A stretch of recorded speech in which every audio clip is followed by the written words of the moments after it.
né?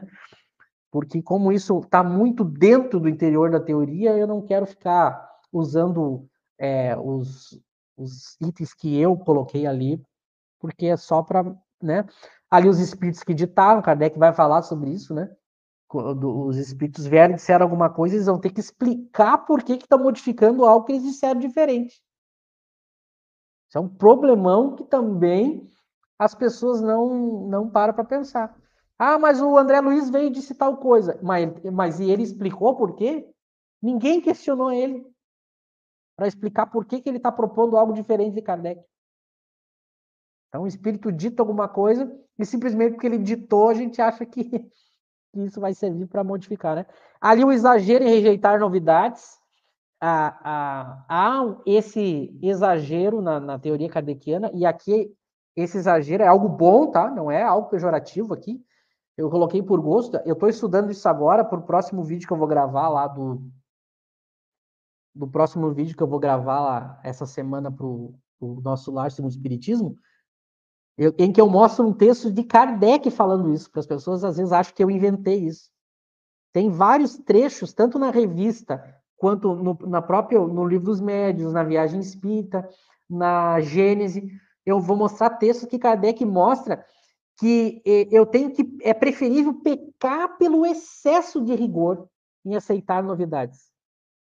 Ele chega a dizer isso. Ele diz assim, em tudo o erro é prejudicial, menos nessa situação. Basta lembrar da recomendação aquela do Erasto, né?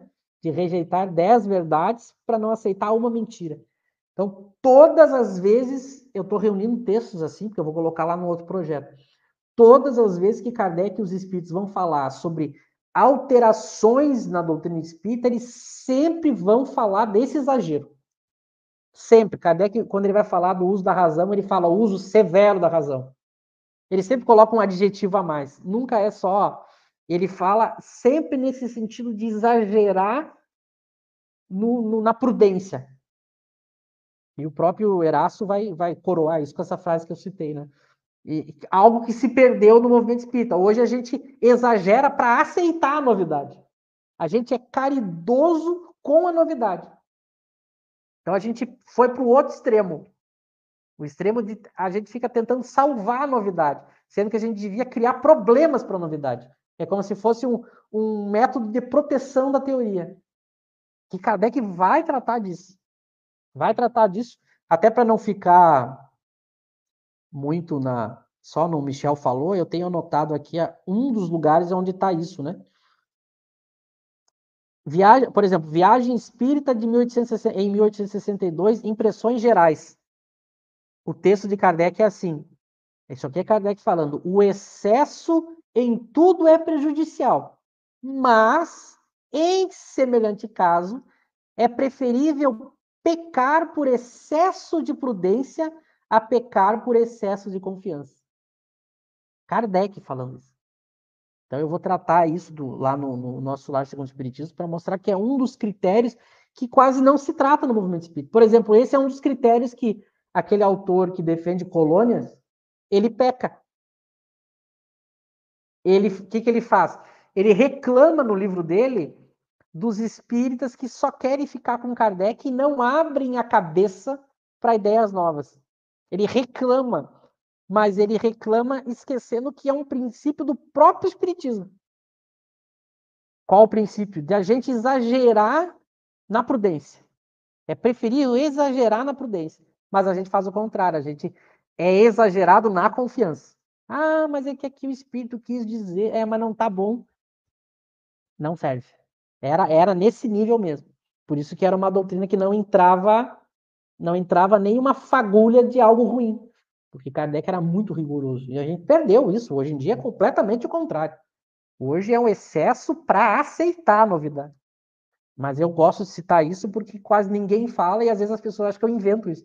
Então eu estou reunindo textos onde Kardec repete isso várias vezes. E por fim, os atributos de Deus, que nós vamos ver no Livro dos Espíritos, na entrada ali, no início, que ele vai usar como critério de verdade os atributos de Deus, e aí nós vamos explicar isso quando entrar. Quando entrar na questão mesmo, a gente vai ver que ele vai usar isso e como que ele vai usar isso, né? Eu só estou passando rápido por gosto, tá? Quando a gente for estudar as questões, não vai ser rápido. Isso aqui, a ideia é ser rápido, porque como são itens que eu mesmo criei, não tem tanta importância. Mas a gente vai ver isso na hora de Kardec, né? Passo para vocês comentar, se vocês quiserem comentar sobre isso também. Né, isso é muito importante, essas questões, né? A questão da razão, né? Dos dados da ciência, não é? Então, como o Michel falou, né? Nenhuma outra ciência comprova o espiritismo, mas serve de controle, né? Como erraram na tradução, mas na verdade é isso, né? O controle, porque a partir da ciência você pode analisar, né, comunicações dos espíritos, por exemplo, né? Se viesse vários espíritos falando que a Terra é plana, eu já usei esse exemplo, né, no estudo anterior, não poderia ser aceito, né? Ou falando algo ilógico, né?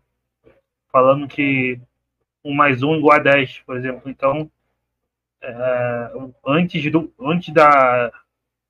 da universalidade, da quantidade, tem a razão e os dados da ciência, né? E essa questão do exagerar na prudência, né?